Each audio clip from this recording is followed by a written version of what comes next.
Aussi divertissant qu'édifiant. Antoine Robitaille est avec nous pour parler de politique provinciale, toi. Ah ouais. Antoine, bonjour. Bonjour, Benoît. Bon, et c'est commencé au Salon Rouge. C'est le débat. Oui, on s'attendait à un choc Risky-Legault vraiment impressionnant. Mais je dirais que Marois Risky est un peu en apprentissage. Pour être poli, là. Oui, c'est ça. Mais c'est difficile, hein. Même les meilleurs tribuns qui se sont ramassés dans ce siège-là ont eu une période d'adaptation. Mais, Marc Tanguay, au départ, on se disait, coudonc. Et on le sentait déstabilisé. Et parce que c'est impressionnant. Même si on a déjà posé beaucoup de questions en chambre, c'est une autre paire de manches que de s'adresser directement au premier ministre puis d'essayer de le déstabiliser à chaque jour. Mm-hmm. Tout le monde te regarde, puis bon. Et alors, elle n'a pas posé des mauvaises questions, là, Marois Risky, mais elle s'est faite un peu rouler dans la farine par après par le vieux routier qui est François Legault. Elle a commencé par dénoncer la pause de 2 semaines forcée. Elle a dit, par exemple, le premier ministre, il aurait pu parler de plein d'autres sujets. Il y avait 2 heures à sa disposition. Il en a utilisé que 45 minutes. Hein? Alors, il aurait dû parler d'itinérance, de logement, des jeunes familles qui ont abandonné le rêve de s'acheter une maison, des pénuries de main-d'œuvre, de l'école, des difficultés des jeunes en français à l'école secondaire. François Legault, il a dit je suis content de savoir qu'elle aurait voulu m'entendre pendant 2 heures. Oups. Et il a expliqué un peu. Je peux comprendre sa réponse. Il dit on peut pas parler de tout. Là. À un moment donné, on a des priorités. Et mais c'est ça, des priorités. Sur une liste, il y en a que tu choisis, puis il y en a que tu laisses de côté. Ça s'appelle des priorités. Le terme le dit.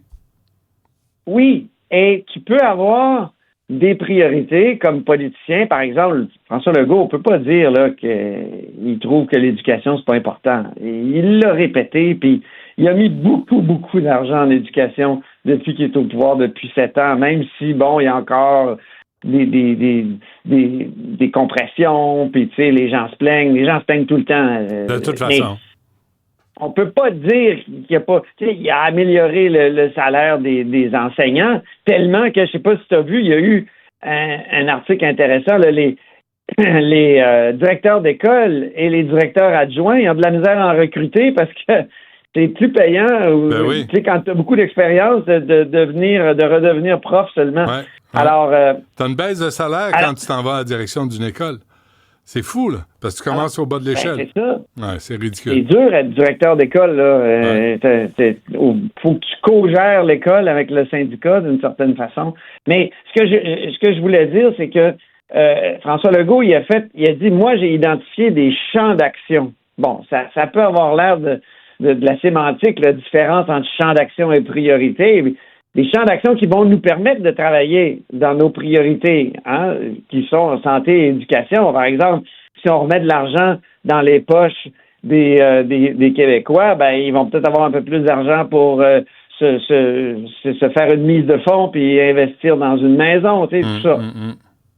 Alors, moi, je trouve que, tu sais, on a entendu après ça André Fortin poser une question bien ramassée là sur un autre sujet.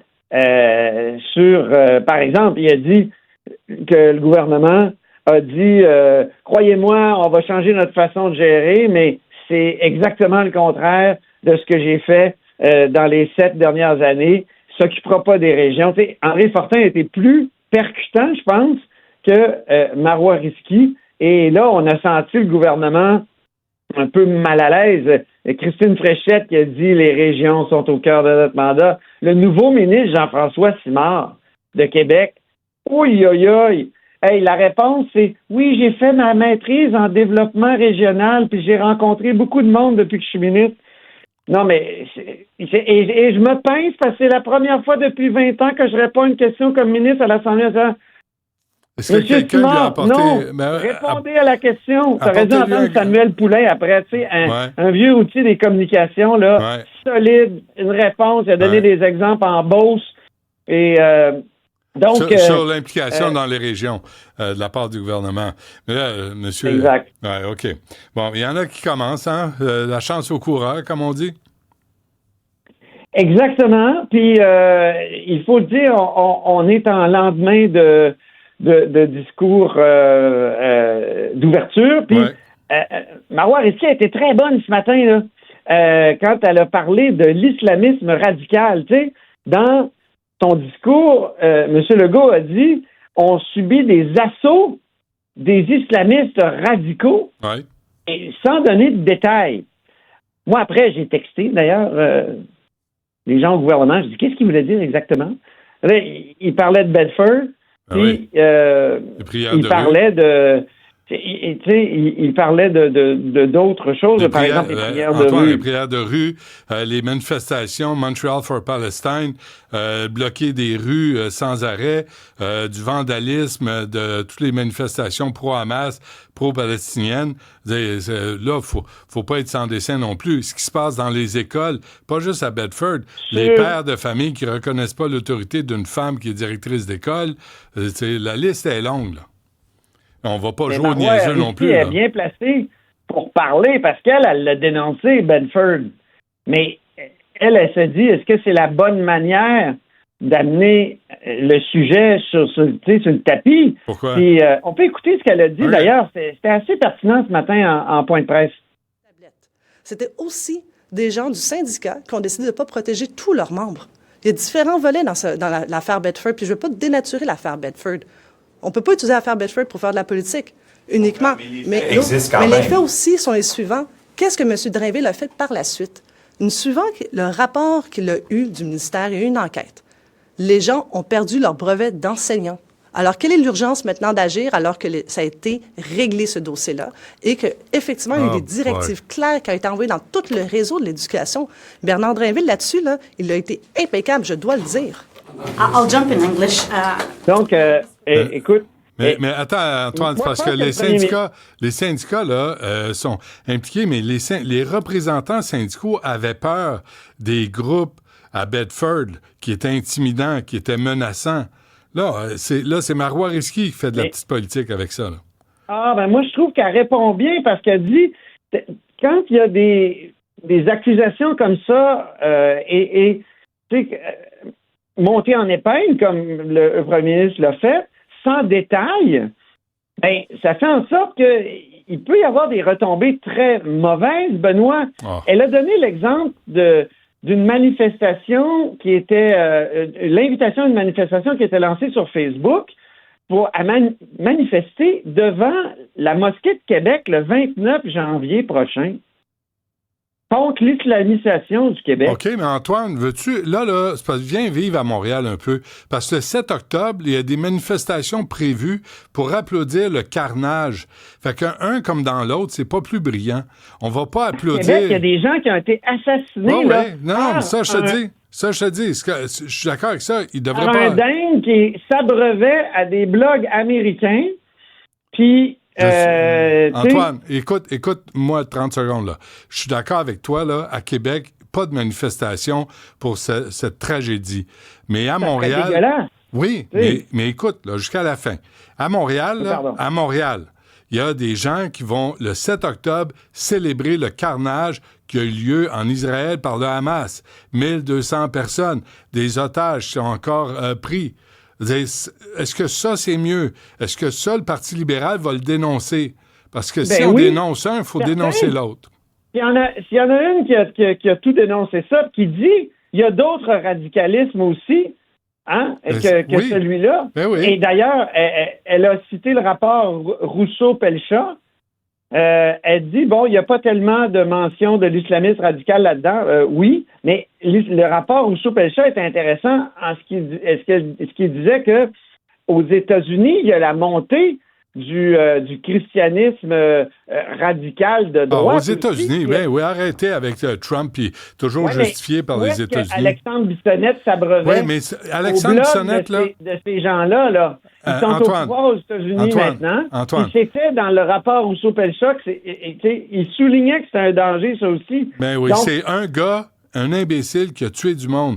Puis ça, on va le dénoncer. Laisse-moi finir. Pendant ce temps-là, le Conseil national des musulmans canadiens n'a jamais dénoncé le carnage qui a eu lieu en Israël. Il n'a jamais dénoncé le Hamas qui ont violé des femmes, qui ont brûlé des êtres vivants. Tout ce que je dis, là, c'est qu'un premier ministre devrait s'élever un peu, puis pas uniquement, identifier une seule communauté. Puis à chaque fois qu'il parle des immigrants aussi, François Legault, là, jusqu'à combien d'années on reste immigrants au Québec, là? Tu sais, il y a plein de gens issus de l'immigration, je vois même pas qu'ils sont nés ailleurs, moi. C'est des Québécois. Ben oui. Tu le sens. Chez François Legault, tu sens toujours ça comme... on leur a fait une grande faveur, tout ça, puis ils restent immigrants quasiment tout le temps. Excuse-moi, Antoine. Marois Risky, c'est une Québécoise. Ils sont Québécois. Dubois Gazan, c'est une Québécoise. Arrêtons avec ça. On a comme l'impression que c'est des gens extérieurs pour la vie, là. Ouais, mais les exemples que tu donnes, là, c'est des gens qui viennent d'ailleurs, qui se sont joints au Québec, qui sont intégrés au Québec. Viens à Montréal un peu. Viens voir à Montréal comment des gens qui viennent d'ailleurs se contre-crisent du Québec, se contre-crisent du français, de l'égalité entre les hommes et les femmes. Il y en a plein qui intègrent le Québec. Absolument. Qui finissent puis on les accueille. Dire que c'est leur nation, qui sont plus chez eux ici qu'ailleurs. Puis c'est des exemples qu'il faut constamment, présenter à ceux qui s'en foutent. Tu as bien raison. Puis il y a des phénomènes systémique de communautarisme. Ça, je suis d'accord avec toi. Mais au moins, au moins, le premier ministre devrait toujours ouvrir la porte au fait qu'il y en a beaucoup qui deviennent des Québécois, surtout après quelques générations. Arrêtez avec l'idée que il y a nous et eux seulement. Les eux, ils deviennent nous souvent. Attends. Quand tu as une école à Montréal qui reçoit des étudiants de Matane et qui les insulte, qui les traite de tous les noms. Du documentaire de Manuel Foglia. Oui. Ben ça, moi, j'ai un problème. Mais Manuel Foglia aussi a commenté la façon dont on a essayé de récupérer son. C'est pas ça, je te dis, ça va dans les deux sens. Fait qu'on on va souligner les gens qui viennent d'ailleurs, qui s'intègrent au Québec, qui sont heureux de faire partie du Québec. Tous les gens sont bienvenus. Mais ceux et celles qui veulent cracher sur le Québec, moi, je trace une ligne. Moi, je pense qu'hier, le premier ministre, il aurait pu dire, même la chef parlementaire de l'opposition a été, stigmatisée par qui? Adil Sharkawi. Ben oui. Quand elle s'est élevée contre les folies de Bedford, là, lui, elle a eu besoin de protection policière, puis elle s'est fait traiter de marocaine de service. Ça, je veux dire, c'est une forme de... Mais ça, c'est de l'islamisme radical. Peut-être le mot est trop fort, mais en tout cas, non, c'est un assaut. Forme d'harcèlement. Sharkawi qui est allé dans les rues, là, puis appelé Allah de tuer les mécréants, ou de leur rendre justice. On sait ce que ça veut dire. Il a le droit de le faire à cause d'une espèce de trou. Parce que quand on parle d'islamisme radical, c'est l'exemple parfait. Rapidement, sur André Laforêt, Antoine. Bon, la commissaire à l'éthique a statué. André Laforêt, c'était la ministre des Affaires municipales, mais elle avait eu au téléphone quelqu'un qui parlait des garderies puis des enfants fantômes, finalement, et des places fantômes dans la garderie de ses filles, qui était son ancienne garderie à André Laforêt. Or, il y avait eu dépôt d'une plainte. La commissaire dit, il y a eu manquement à l'article 15 du Code de déontologie, mais c'est plus par maladresse que par négligence. Donc, la commissaire ne recommande pas de sanctions. C'est important pour Mme Laforêt, qui est en campagne électorale à la mairie de Saguenay. Et donc, elle peut pousser un soupir de soulagement, parce que si la conclusion, ça avait été de dire qu'elle avait été en conflit d'intérêts et qu'elle en avait profité, ça aurait été assez grave. Antoine Robitaille, merci. À demain.